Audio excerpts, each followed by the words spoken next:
أعوذ بالله من الشيطان الرجيم. بسم الله الرحمن الرحيم. اللهم لا سهل إلا ما جعلته سهلا، وأنت إذا شئت جعلت الصعب سهلا. حابب النهاردة كده أدردش معاكم في حاجة بسيطة. إيه هي الحاجة دي؟ الحاجة دي إن في ناس كتير جدا، سواء ماركتيرز أو ميديا باير، بيكونوا عندهم نفس الكونسبت بتاع ان اليوزر جيرني في الموبايل ابلكيشن هي نفس اليوزر جيرني اللي موجودة في الاي كوميرس، فبيتعامل من نفس المنظور وبيتعامل من نفس المينتاليتي دي. فبيلاقي نفسه قدام حيطة سد، هو مش عارف يتحرك ازاي او يعمل فيها ايه. فحبيت النهاردة كده ندردش مع بعض شوية في إيه الفرق بين اليوزر جيرني في الموبايل ابلكيشن، وايه الفرق بين اليوزر جيرني في الاي كوميرس بشكل عام. شكلها عامل ازاي، بتتعامل معاها ازاي، ونوضح الفروقات اللي بينهم، ونوضح اهم ستيج، كل يعني اهم ستيج موجوده في الجيرني كلها. آه، وهنتكلم شويه عن الاون بوردنج فلو، لان برضو دي حاجه مهمه. اوقات كتير اغلب الشباب بتغفل عنها، عن الحته بتاعه الاونبوردنج دي بشكل عام. فحابب ان احنا نتكلم عنها النهارده. فخلينا نبدا سريعا كده بخصوص اليوزر جيرني الخاصه بالموبايل ابلكيشن. طيب، هو في اختلاف، طبعا في اختلاف كبير جدا. ولكن مش الاختلاف اللي انت يخليك تاخد المعلومة كأنها أو كأنك انت أول مرة تسمعها، ولكن انت بشكل عام هتكون سمعت ده قبل كده، أو احتكيت بده بشكل أو بآخر. بس هي الفكرة كلها هنا إن أنا حابب إن أنا أوضح الفروقات اللي بين الاتنين، علشان ما يحصلش لابسنج وانت شغال. لما بيجي لك كلاينت موبايل ابلكيشن، ما ينفعش تعامله بنفس المايند سيت ونفس المينتاليتي بتاعه الاي كوميرس براند. طيب ده ليه؟ لان الموبايل ابلكيشن اصلا، خلينا نتكلم في كونسبت الموبايل ابلكيشن. اصلا هو الكونسبت ما ينفعش تتعامله كانه اي كوميرس براند. لان لو انت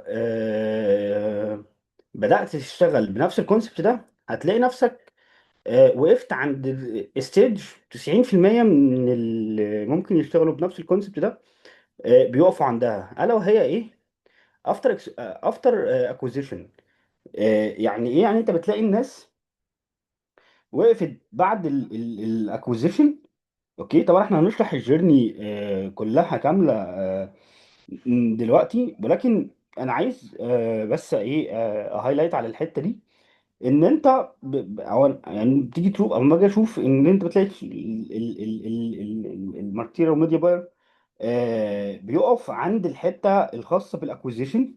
اوكي، يعني هو الراجل بدأ الفانل كويسه، وعمل الاستراكشر الكامبين، وحط الاستراكشر بتاع البرفورمانس بلان شكله عامل ازاي، والقصه دي كلها. بس بتلاقيه راح واقف فين؟ راح واقف عند الاكوزيشن. يعني هو جاب انستول، تمام، طب وخلاص بقى. يعني ايه بقى المفروض ان انا اعمله بعد كده؟ فبتلاقي اغلب الشباب وقفت بعد الانستول، هو مش عارف يتحرك يروح فين، مش عارف ايه اللي المفروض ان هو يعمله بعد الستيج دي. فانت بتلاقي نفسك وقفت قدام حيطه سد، انت مش عارف تتحرك من عليها. طيب هقدر ان انا ابوش على الجزء الخاص بتاع الفيرست اوردر. اوكي، طيب انا لو حصل لي، طب انا الاكتيفيشن بتاعي شكله عامل ازاي؟ تمام، علشان كده انا كنت حابب ان انا اتكلم في الاون بوردنج، وازاي انت والفلو بتاع الاون بوردنج. طبعا ده احنا هنجيله قدام شويه، تمام. بس انا حابب نتكلم شويه على الجيرني نفسها بتاعه الموبايل ابلكيشن. فاحنا خلينا نكون متفقين ان احنا او لما انا مثلا او اللي انا شفته من فتره او الفتره الحاليه انستتيوشن، يعني ان الشباب بتقف بعد الاكوزيشن. اوكي، ما بيبقاش عارف يتحرك يروح فين، ما بيبقاش عارف طب المفروض انا المديول بتاعي اللي انا افتر اكوزيشن هيكون شكله عامل ازاي، الطريقه نفسها شكلها عامله ازاي. فبتلاقي ان انت خلاص يا باشا، انت عندك كامبين، او انت حققت سواء بقى او كي اورز او كي بي ايز اللي انت شغال عليها. انت جبت النسيول المطلوب منك اللي انت حاطه في الفوركاستنج اصلا. لو انا عايز 10000 داونلود في الكامبين دي او في الشهر ده، فخلاص طب انا جبته. طب هل هو ده المديول الصح للموبايل ابلكيشن؟ قطعا لا. قطعا لا، والاسباب كتير جدا جدا. بس خلينا، مش عايز اخرج بس عن السيكونس والاطار اللي احنا بنتكلم فيه النهارده. فايه، خلينا ماشيين ايه بسيكونس معين كده، ايه علشان ما نتوهش من بعض. طيب آه احنا في الموبايل ابلكيشن عامه يعني. اوكي، عشان احنا ايه. طيب احنا في الموبايل ابلكيشن الستيج اللي عندنا نمبر 1 في الجيرني هي الاويرنس. طبعا ستيج معروفه للجميع، ستيج كل الناس عارفاها. تمام. و وموجوده في الموبايل ابلكيشن، وموجوده في الويب او في الاي كوميرس براند اللي انت شغال عليه. طيب هل ايه المطلوب مني ايه المطلوب مني في الستيج دي؟ تمام. وانا شغال على موبايل ابلكيشن. تمام. كل المطلوب منك في الستيج دي هي ان انت تظهر اليوز بيس اللي انت طالع بيها. سواء هل انت شغال في مرحله الام في بي، فالموبايل ده انت شغال في المرحله اللي هي بتاعه الام في بي. فانت اوريدي انت عارف ايه، انت انت سelection لل اللهم بارك اسمه محمد عليه الصلاه والسلام. بتسلكشن لليو اس بي اليو اس بي القويه بتاعتك، فطلعت بيها ام في بي، فانت بتست بيها الماركت. فانت بتوصل لمرحله ان انت خلاص اوريدي انت موجود، وعرفت ايه اليو اس بيز بتاعتك اللي انت طالع بيها.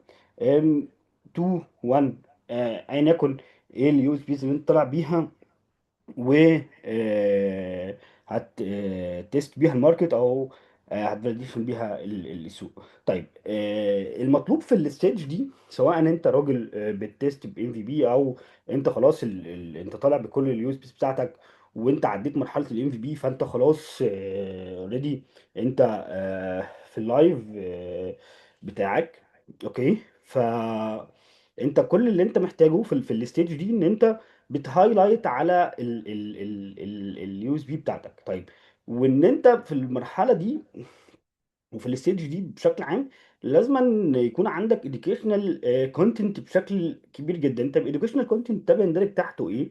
educational content بيندرج تحته حاجات كتير جدا. انت تقدر تشتغل بيها، ان انت تعرف اليوزر بتاعك الفاليو بتاعت الاب اللي انت موجود على الاب اللي انت بتماركت له بشكل او باخر. تمام. يعني الفاليو دي، تمام، هي من اهم الحاجات اللي انت لازما وانت شغال تاخد بالك منها. اوكي. فده بيندرج تحت الاديوكيشنال كونتنت. بلس كمان، وانت في الستيج دي لازم تبقى انت واخد بالك كويس جدا ان انت ده الفيرست امبريشن بينك وبين اليوزر. اوكي. خلي دايما في بالك، وانت وانت شغال في الستيج الاويرنس نفسها. اوكي. فلازم تخلي بالك ان انت ده الفيرست امبريشن بينك وبين اليوزر. يعني ما ينفعش اليوزر يشوفك بطريقه مش كويسه، ما ينفعش اليوزر يفهمك غلط، ما ينفعش انت تعمل كامبين او تشتغل على برودكشن كامبين ممكن ان هي تنتراكت معاك بشكل سلبي، فتضرب معاك اليو اس بي اللي طلع بيها والانجل اللي انت شغال عليها. فالستيج دي بشكل عام انت محتاج منها ايه؟ انت محتاج ان انت تقول للناس انا موجود، انا مين، بعمل ايه، ايه الفاليو اللي انتوا يعني ايه الفاليو اللي انا هقدمها لكم مقابل الفاليو دي. فانت بت مونتلايزيشن ده في الاخر خالص انت فاهم عليها. طيب فدي حاجه مهمه جدا لازم تبقى انت واخد بالك منها كويس، ان انت وانت شغال في الستيج الاويرنس. اوكي.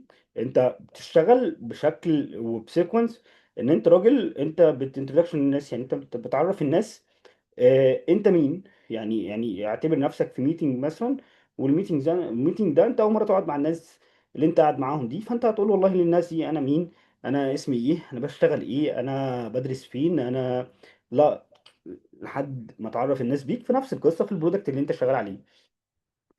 والله انت مين، دي حاجه مهمه قوي. الفاليو اللي انت هتقدمها، وبتبدا ان انت تروح عليها وتشتغل عليها، وتخلي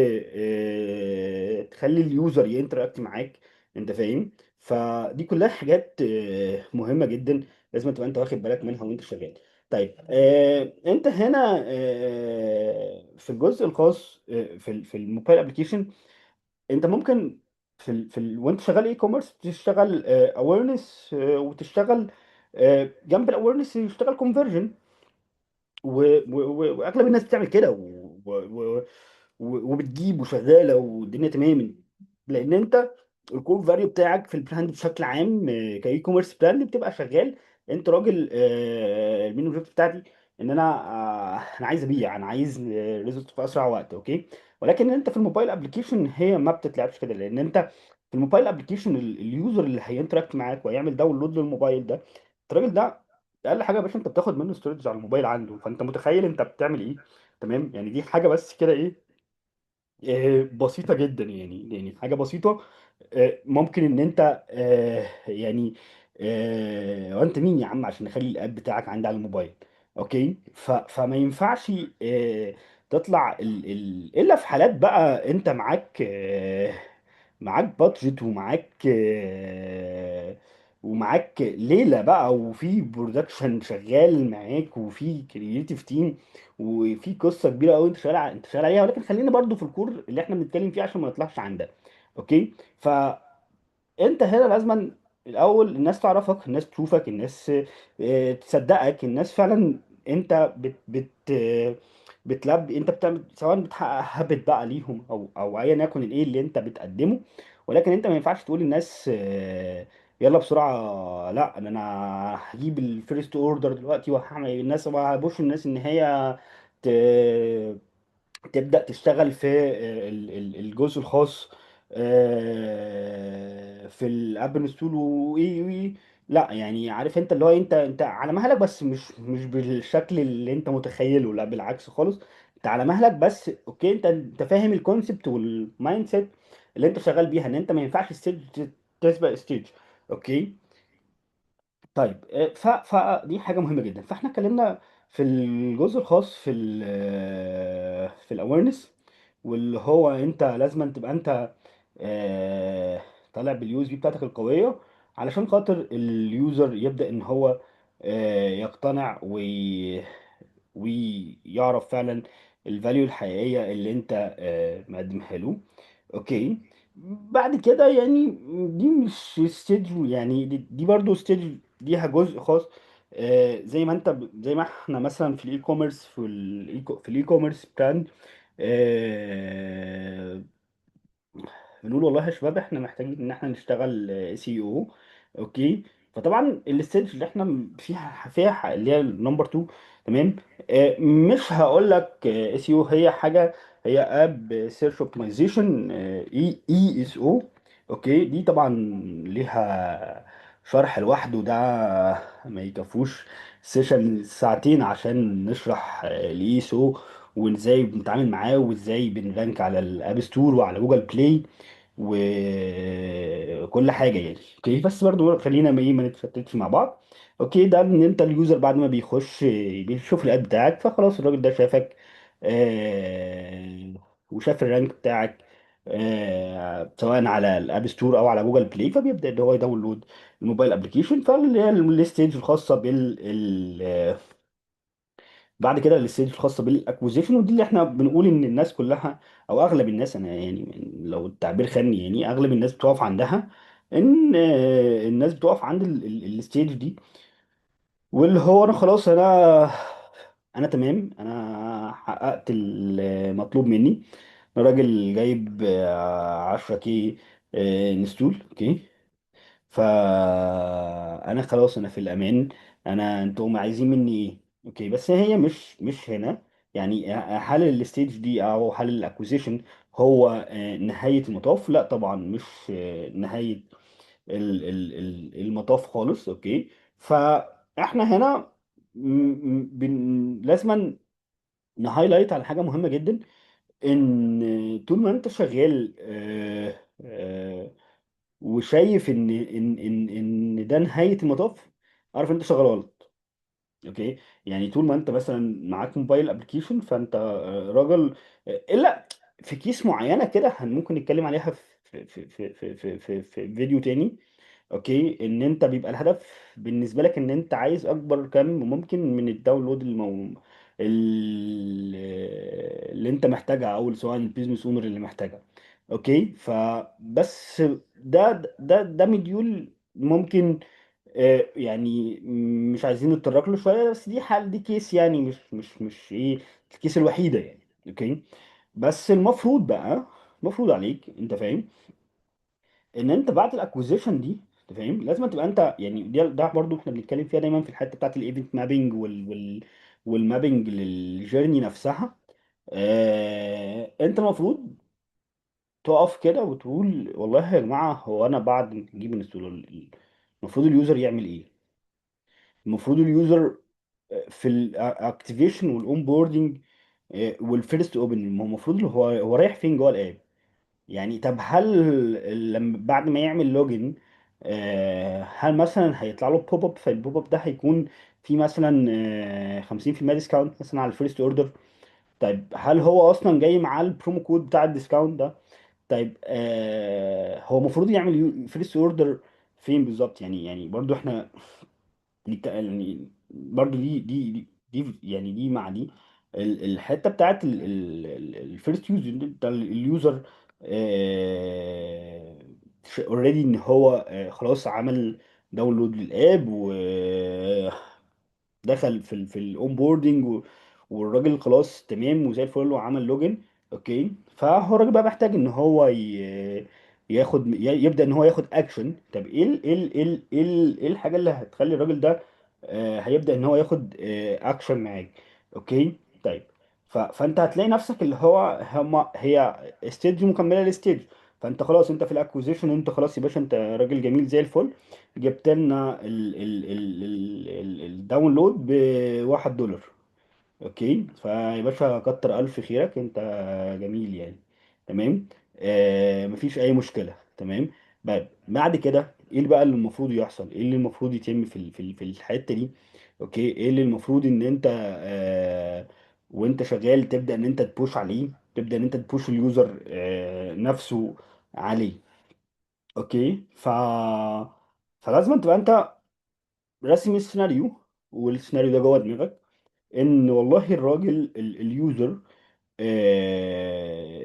بتاعي لما هيبدأ ان هو يستخدم الموبايل ابلكيشن في الفيرست يوز او الفيرست اوبن، فانا محتاج ان انا ابوش الراجل ده على مثلا على اوفر معين. اوكي، الاوفر ده ايا يكن هو ايه، ايا يكن ايه اللي انت بتقدمه له، ده فور اكزامبل يعني.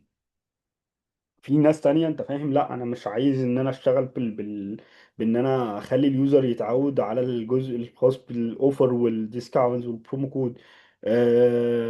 فكل واحد والمديول اللي هو شغال عليه. اوكي، فانت هنا محتاج ان انت تبقى فاهم البيهيفير بتاع اليوزر بتاعك، وفاهم الكونسيومر بيهيفير والسيجمنتيشن بشكل كبير جدا، علشان خاطر تخلي اليوزر فعلا وهو شغال يعني، اسف، لما تخلي اليوزر وهو في الفلو بتاعك يحس فعلا بالفاليو الحقيقيه، وان هو فعلا ده انت بتلبي يعني مش بتلبي نيد، او انت فعلا لا هو ده اللي انا محتاجه بجد يعني. اوكي، فانت طالما انت فهمت الكونسيومر بيهيفير، وفهمت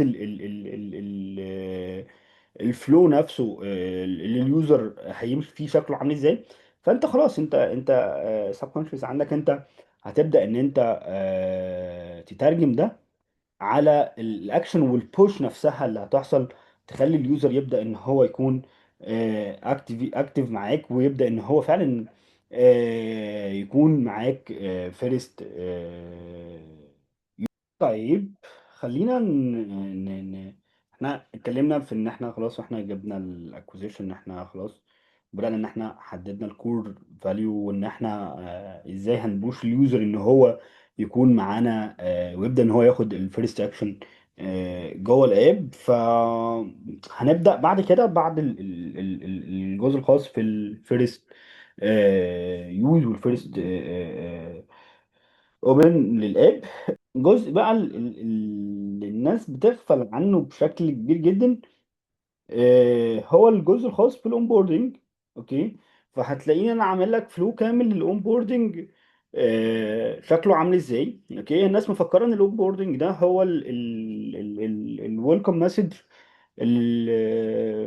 اول ما بتفتح الاب تبدا ان هي تظهر لك. لا، هو الاونبوردنج اكبر من كده بكتير جدا. تمام، علشان كده هو له فلو وله سيكونس معين، انت لازم تكون شغال بيه وفاهم كويس، من حيث ان انت يكون عندك احنا ممكن نعمل سيشن خاصة للاون بوردنج لوحدها دي. يعني لو الوقت ما سعفناش النهارده ممكن نعمل سيشن خاصة للاون بوردنج، او مش سيشن بقى، ممكن نعمل فيديو كده نتكلم فيه عن الاون بوردنج فلو. انا كنت انا مجهزه بحيث ان احنا نتكلم فيه، بس لكن لو الوقت ما ساعدناش النهارده ان احنا نتكلم فيه، ممكن نخليه مرة تانية لوحده.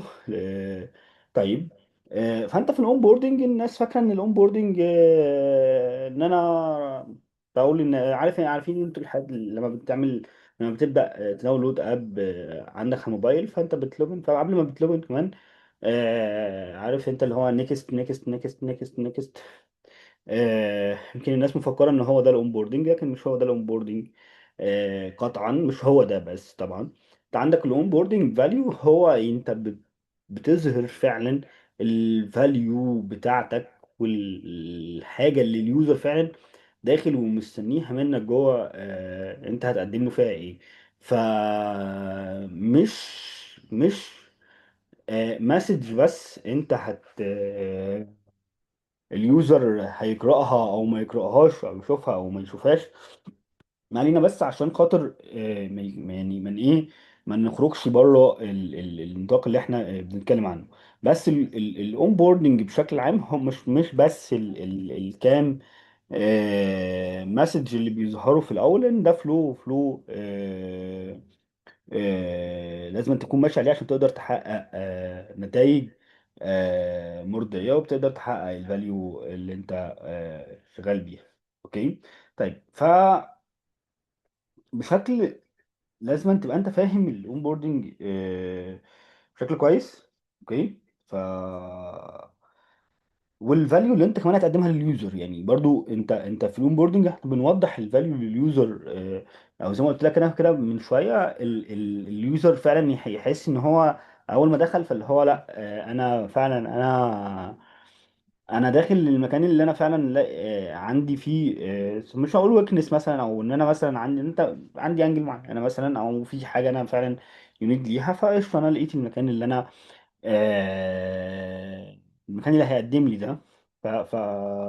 ده لازم يكون موجود في الاونبوردنج، ان انت هايلايت على الكور فاليو اللي اليوزر فعلا داخل عليه. طيب، احنا هنا قلنا والله ان احنا في الاونبوردنج احنا الفاليو بتاعتنا شكلها عامل ازاي، وهنوضحها ازاي. طيب، هل بقى آه، انت هنا مطالب منك والله ان انت اليوزر خلاص هو عارفك وعارف انت مين، وعارف انت بتقدم له ايه، والراجل عامل داونلود للاب، والراجل دخل وعمل اكتيفيشن وعدى مرحلة الاونبوردنج والقصة دي كلها، وكمان عمل فيرست اوردر. تبدأ بقى يجي دور الريتينشن ستيج في الجيرني نفسها. فانت هنا دورك ما انتهاش، بل بالعكس، ده انت هنا انت رحت يا باشا، صرفت بادجت ادز، انت فاهم، جبت بيها اليوزر، دخل معاك في الفلو الجميل ده. اوكي. و اشترى منك. اوكي. فانت دورك ما بيقفش لحد هنا، وانت دورك ما خلصش هنا. انت تبدأ بقى تكمل ان اليوزر ده ازاي. تبدأ تعلي معاه بقى ال تي في، ان هو يبدأ ان هو يشتري منك مرة واثنين وثلاثة واربعة. وتقسم ال تي في ده سيجمنتيشن والله، فتقسم اليوزر برضه سيجمنتيشن بيزد اون ال تي في بتاعهم، او ان الناس دي بتشتري ايه، طب الناس دي مهتمه اكتر بايه. طب اللي بيشتري مرتين من عندي في الشهر، طب انا. فقصه ال تي في دي هي مش كمصطلح بس بتستهلكه. لا، انت كمان دي قصه كبيره وان انت بتشتغل على داتا وتقرا الارقام وتقسم الداتا وتشوف التشيرن ريت بتاعك عامل ازاي.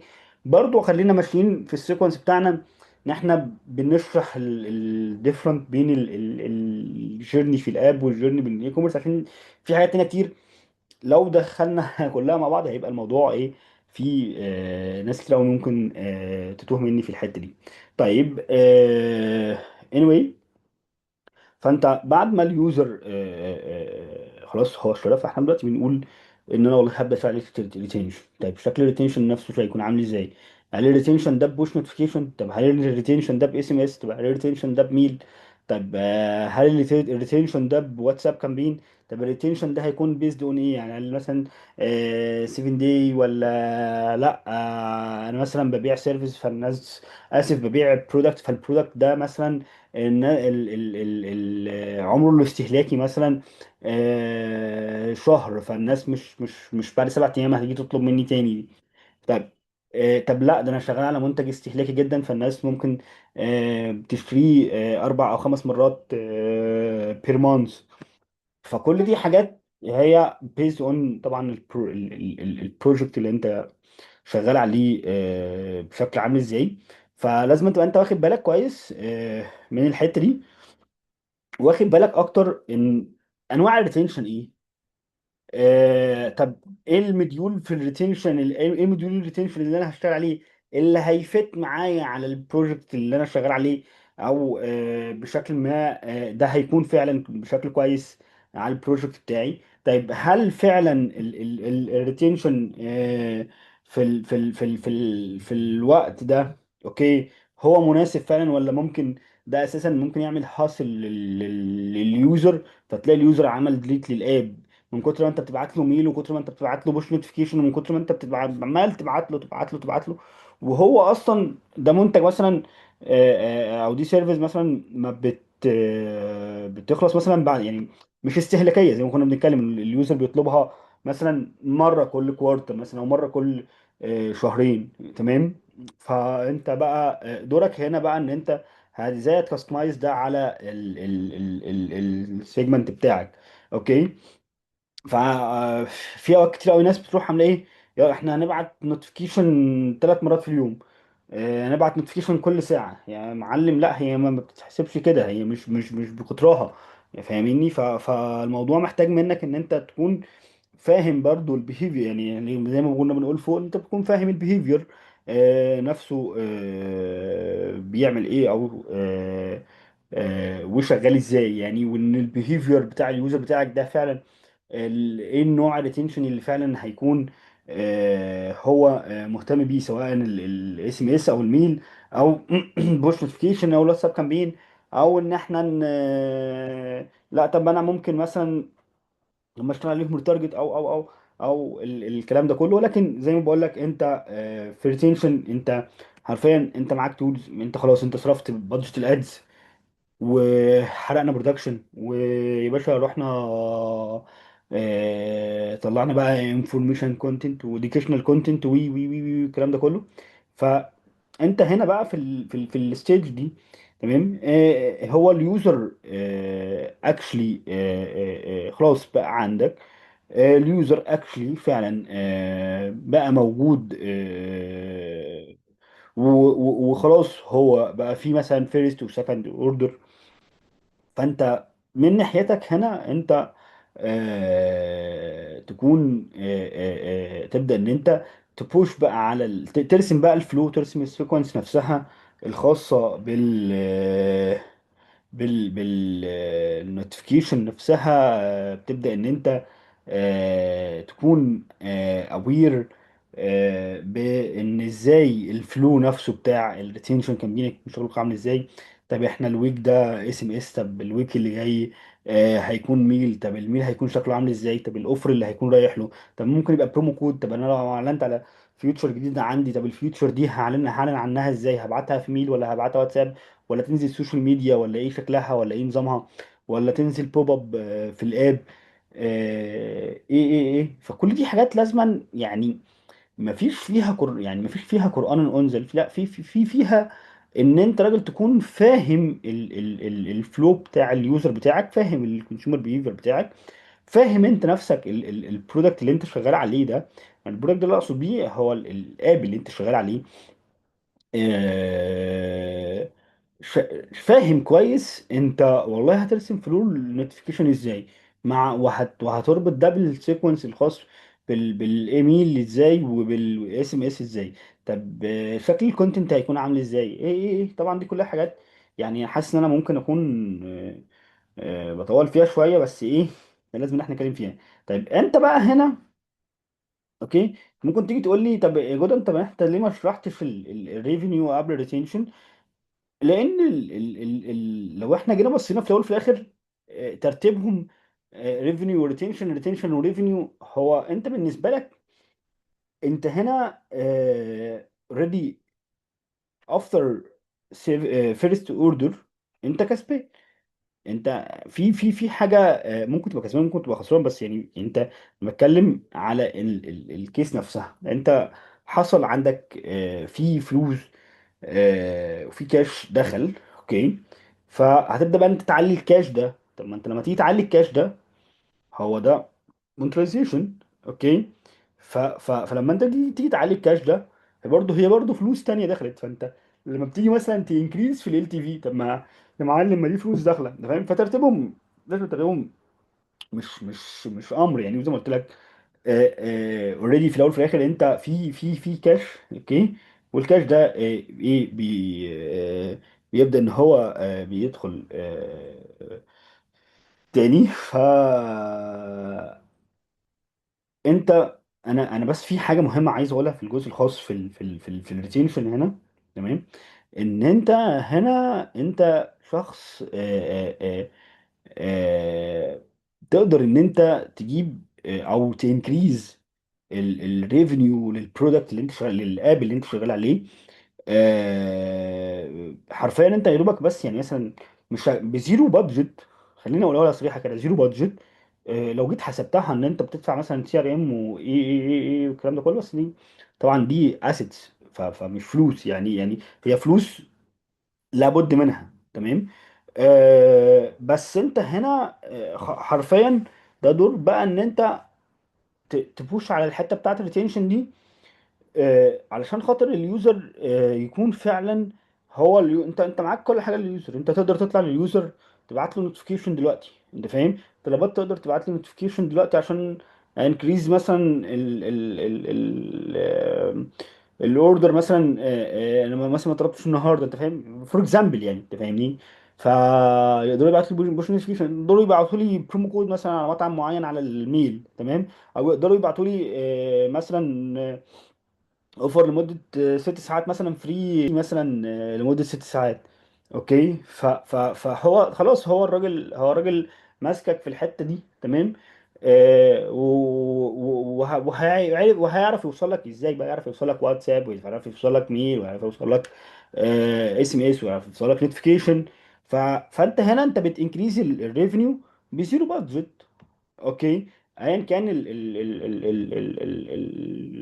المديول اللي انت شغال عليه او البرودكت نفسه في الاب اللي انت شغال عليه شكله عامل ازاي، بس انت حرفيا بتحقق ريفينيو بزيرو بادجت، لان انت خلاص بقى انت سب كونشس عندك، انت فهمت اليوزر، وفهمت هو بيطلب امتى، وفهمت كل الكلام ده. فهتبدا ان انت تطبق عليه. طيب خلينا ننتقل بعد كده للجزء التاني بقى، هو الاي كوميرس. اوكي. الكور بتاعت الاي كوميرس شكلها عامل ازاي؟ طيب خلينا ندخل بعد كده يعني، مش هطول عليك في الجزئيه الخاصه باليوزر جيرني في الاي كوميرس. اوكي. لان اغلب الشباب كلها عارفينها وفاهمينها كويس، ان انت دي ليه انت بتتعرض لده، بتشوف ده، بتبدأ تحتك بده بشكل كبير جدا.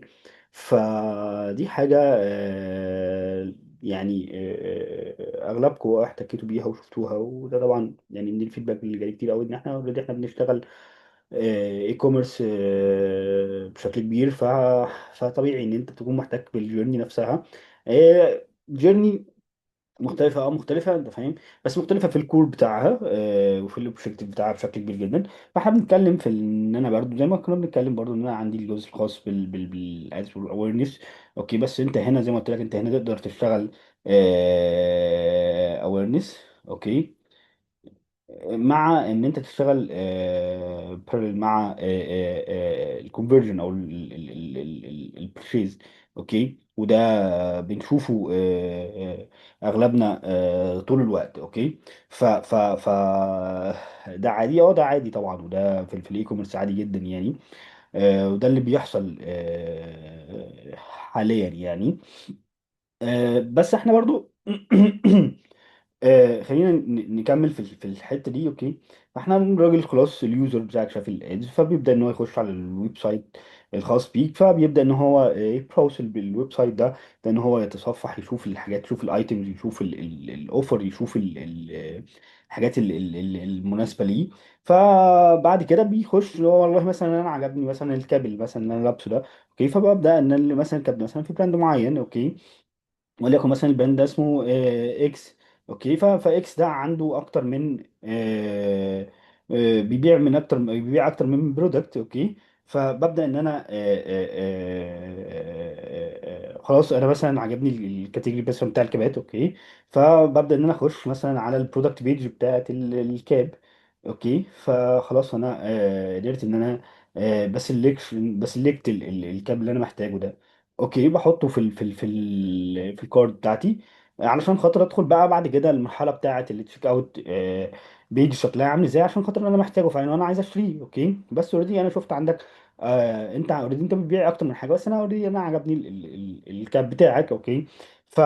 فانت هنا الجيرني سهله، الجيرني لذيذه. الجيرني مش ما فيهاش حجم الهاسل اللي موجود في الجيرني الخاصه بالموبايل ابلكيشن. يمكن انا كمان اختصرت شويه في الجيرني بتاعت الموبايل ابلكيشن، لان كل ستيج في الموبايل ابلكيشن في الجيرني نفسها هي انكوايرد، ولازم تكون تحت حاجه. اوكي. ولازم في الستيج دي تكون انت فاهم الستيج اللي قبلك ايه واللي بعدها ايه. تمام. لكن انت هنا اوريدي انت ماشي في سيكونس معين، انت بتبوش اليوزر ان هو يشتري. تمام. انت بتبوش اليوزر ان هو حتى لو انت جيت بصيت يمكن انا هتضيف الريتنشن هنا هو بيحصل. اوكي. بيحصل اوريدي اكشن، بيحصل في الاي كوميرس براند. اوكي. فده بيحصل وموجود. اوكي. بس حجم الريتنشن في الاي كوميرس براند مش زي حجم الريتنشن في الموبايل ابلكيشن. انت في الموبايل ابلكيشن انت بتبيلد الريليشن شيب بينك وبين اليوزر، عشان خاطر خلاص هو الراجل ده اللي عارف انت اللي هو بالبلدي كده الراجل ده بتاعك انت. اوكي. لكن انت في الاي كوميرس براند انت ممكن مثلا تكون لا انا كل اللي يهمني ان انا ابيع، انا مش عايز ابيلد لويالتي. اوكي. اوريدي في ناس بتبقى عايزه تبيلد لويالتي بينها وبين اليوزر. اوكي.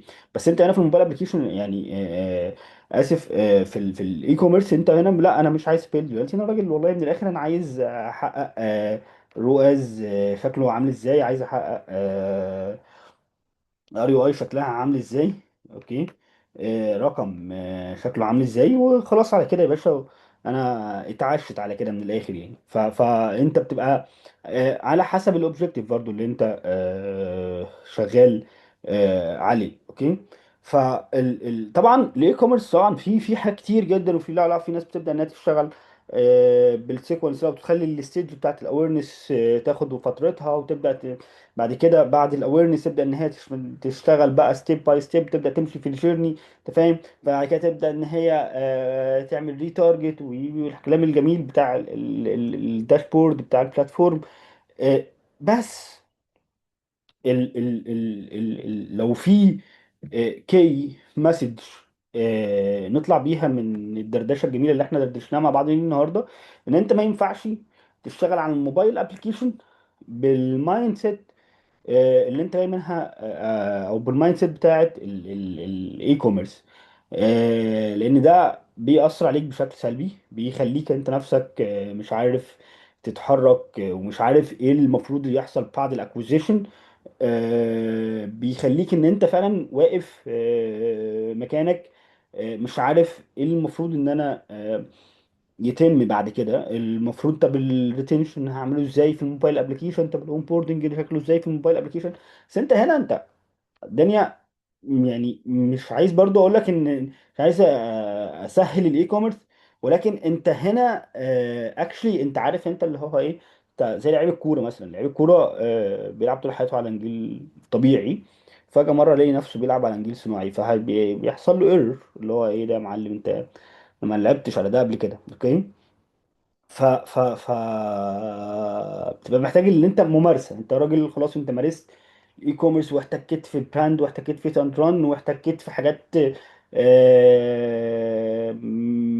مش شرط تكون انت اند ران، ولكن كل هدفها في الحياه ان هي تجيب رواز 5 7، ايا يكن الرواز اللي بيخلي البيزنس ده يكسب.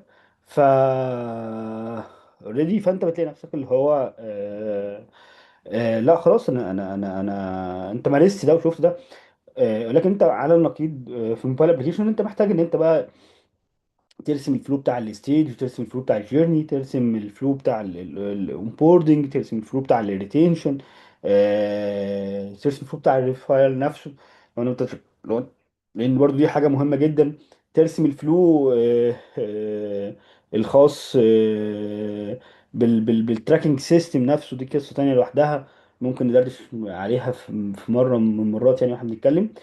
ولكن انت هنا انت يعني زي ما بقول لك دي لعبتك انت خلاص، بس ده لعبتك ليه؟ لان انت مارست ده وشفت ده واشتغلت بايدك بده بشكل كبير جدا. بس مش حابب اطول عليكم. زي ما قلت لك يعني، لو في كي مسج النهارده من الدردشه الخفيفه دي، ان انت ما ينفعش تشتغل بالمايند سيت بتاعت الاي كوميرس في الموبايل ابلكيشن، علشان خاطر لازم تكون فاهم الجيرني والستيج الموجوده في اليوزر جيرني الخاصه بالموبايل ابلكيشن.